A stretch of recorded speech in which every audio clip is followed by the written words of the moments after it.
right, today what we're gonna do is we're gonna work on the T-Bird a bit. The plan is to tear down the top end of the engine. We've already painted and done everything up on top to make it look pretty. We haven't really done any mechanical work inside the engine.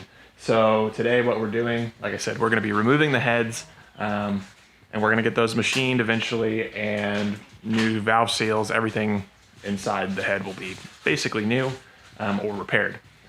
Before we do that, we are going to go ahead and run a compression test. We did just have the engine running and got it up to temperature. So now we can run a warm or hot compression test and see what each cylinder is at to start with. So we had done this a while before, and we have those numbers. So we're gonna compare and just see if anything has changed. Probably hasn't, but we're gonna test it out. So next thing you're gonna watch is us doing compression test.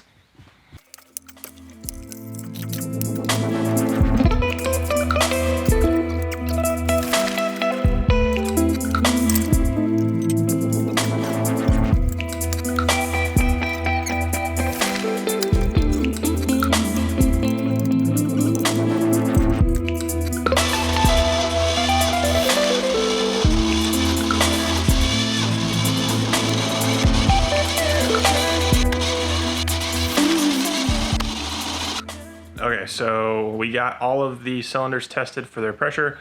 You should have seen the gauge on those.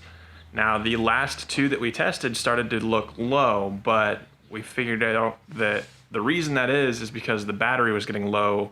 So we threw the charger on there, and here's what we have number-wise. So up here is our previous tests. This was probably a year ago at this point. And then this is our current test here.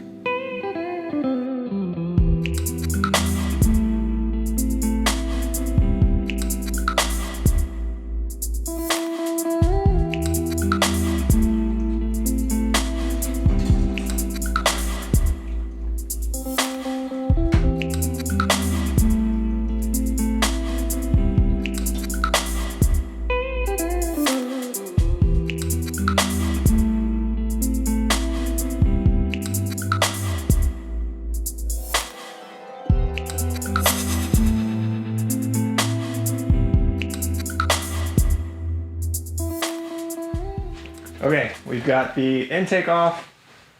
Basically the whole top end, aside from the heads, are removed. I'll show you that real quick. Got everything off down here. The intake, you might have noticed in the time lapse, we were struggling a little bit with it because when we put it on last time, we had to put the silicone here in order to seal that, because the cork gaskets were terrible and they just kept slipping out when we tried just using the gaskets. So now we're gonna go ahead and take it up, and we are going to unbolt the exhaust manifolds and eventually get the heads.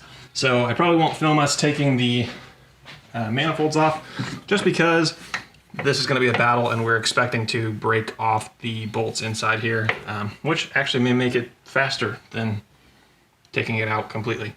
So we'll see.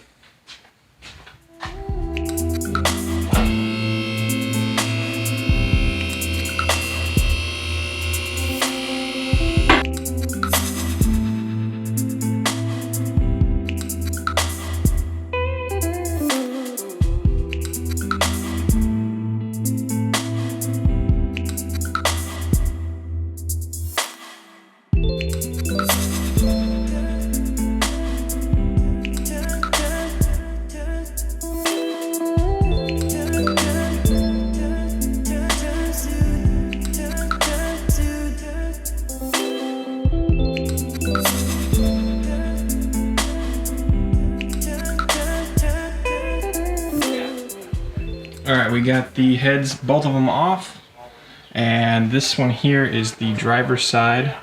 You can see the gasket here is missing entirely, and it's pretty burned out. So looking at the bottom here, you can see the condition of the valves, this being the front of the engine, over here on the left, going to the back. So same thing, this one back here is the passenger side, if I can get it to focus. Passenger side, and then this is the front here. So front, all the way to the rear, and that's just the condition of the valves. But we finally got them off, and we are going to take them to a machinist to have him rebuild the top of the heads.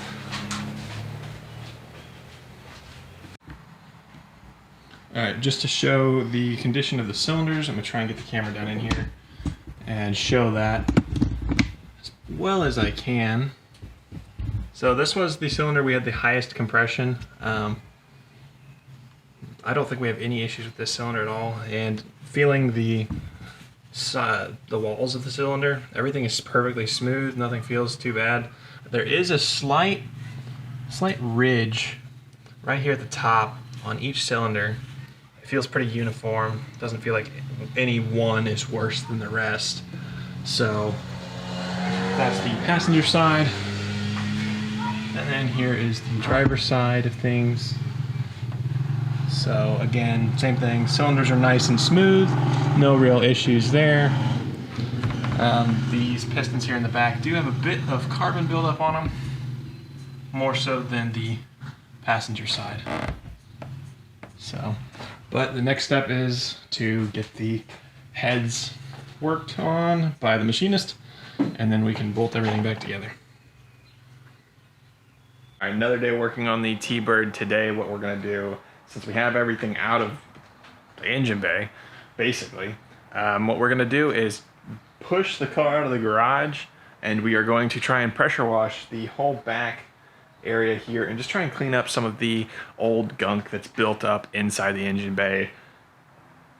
We'll probably even on this side here, you can see that it was painted black up to the top, but down here this is actually the original color of the car on top of some coolant that was splashed out. So we're gonna hopefully clean this all up.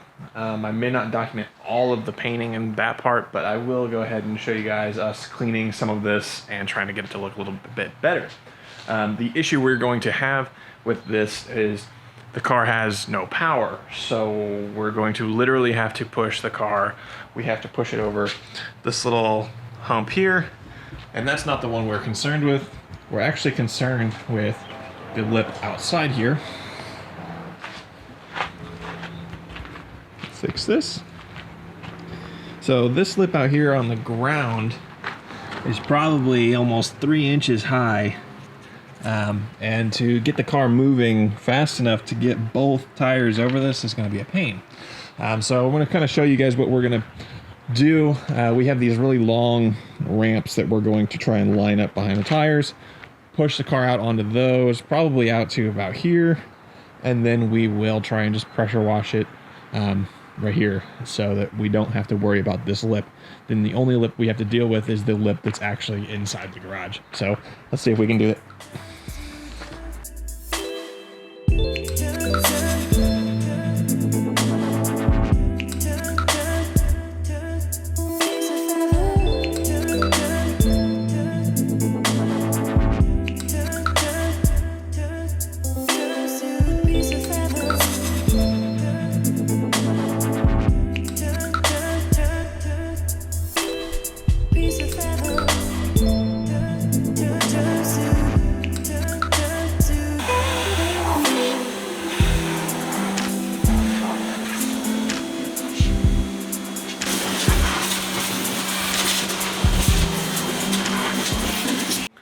We got the car cleaned up.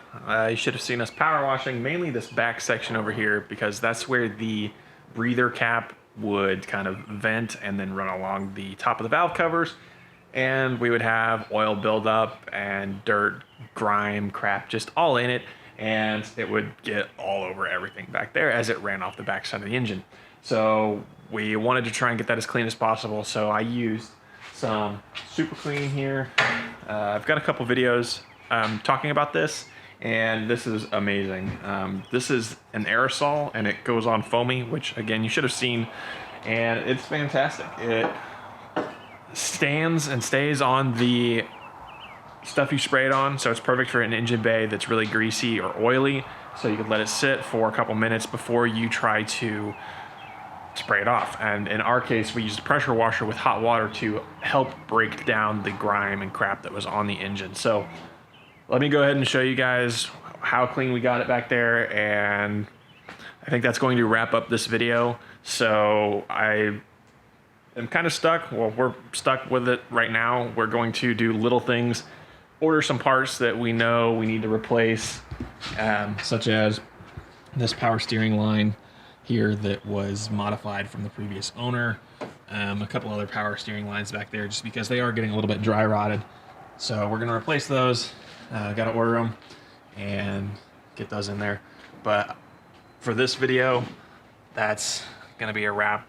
And this is what we've accomplished today. So we're waiting on the heads to get machined, and then we will hopefully get everything back together in a relatively short period of time, because cars are no fun if you can't drive it. So hopefully you guys enjoyed seeing the progress we've made on this today. Well, over the last 2 days, I guess. And we'll see you guys next time. Thanks for watching.